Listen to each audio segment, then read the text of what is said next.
All right, we're going to go ahead then, and I'm just going to go through the you tries, so the ones I wanted you to do by yourself. So first we're going to look at number 2. It says to find JK right here. Well, if we know the opposite side is 21, that means JK has to also be 21.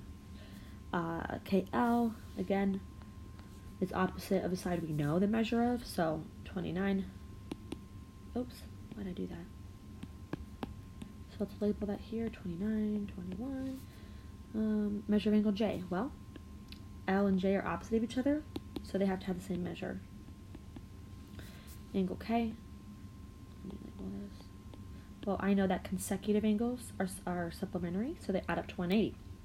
So what you're going to do is 180 minus 127, and you're going to get 53. I'm moving quickly through this. And then once we know that this is 53, we know that opposite angles are congruent, so that means angle M is 53 degrees. Okay, that's number 2. The second you try, here, I'll pause for a minute. Okay, the second one was number 8. Oh yeah, I started this with you, didn't I? So we know that these are consecutive angles, so they add up to 180. So we have an equation to solve. Let's begin solving it. So let's add our like terms. So 8x and 3x are like terms. That makes 11x. 5 and negative 12 are like terms. That's going to make negative 7. And that equals 180. So from here, let's add 7 to both sides.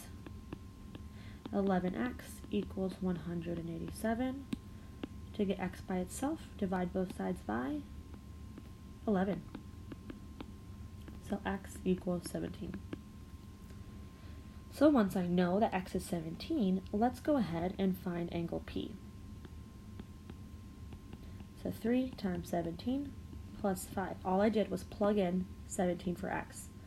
So 3 times 17, what is that? 3 times 17 is 51. Is 56. So we know that this angle is 56. Angle R is opposite of angle P. So that means that they have the same measure. So the measure of angle R equals 56 degrees. That's your final answer there. What was the last you try? Here we go. Let's go ahead, take a look at this square here. So, once you, when you're solving this, you want to take the square root here. So just to recap, we were asked to find this diagonal, WY, and we saw that a right triangle was formed with 2 sides of my square, and so I could use the Pythagorean theorem. When you take the square root of 1,458, you get about 38.2. So that is WY. So let's label that on our diagram here.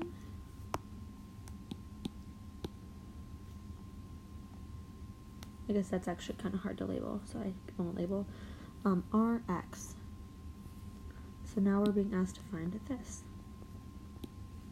Well, we know that oh my gosh, wow, I can't speak, that the diagonals in a square are congruent, right? That's a property of a rectangle, and squares have the same property as a rectangle. So that would mean that, okay, WY equals 38.2. So that means that ZX equals 38.2. Now remember that diagonals bisect each other. So that means that they kind of cut them in half. So if you just want to find one part of ZW, you're going to divide that by 2. So you're going to do 38.2 divided by 2. And you're going to get 19.09. So let's calculate that. Let's label this. It's going to be helpful to label.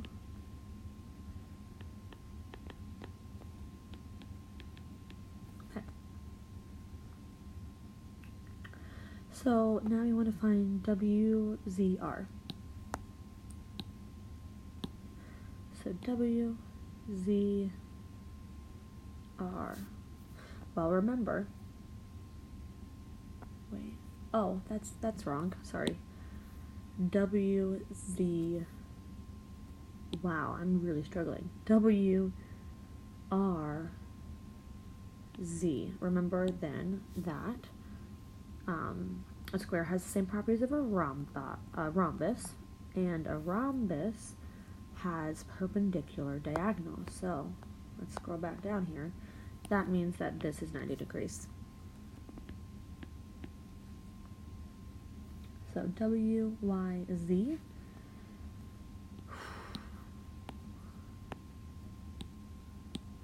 WYZ.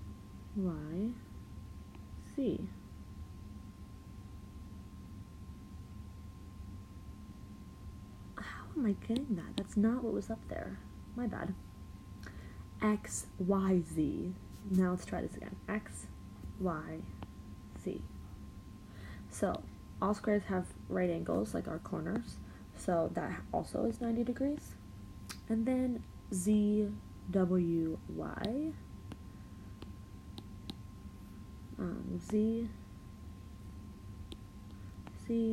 ZWY. So remember that our diagonals bisect our angle, the opposite angles. So we know that this whole thing is 90, so then half of that is 45.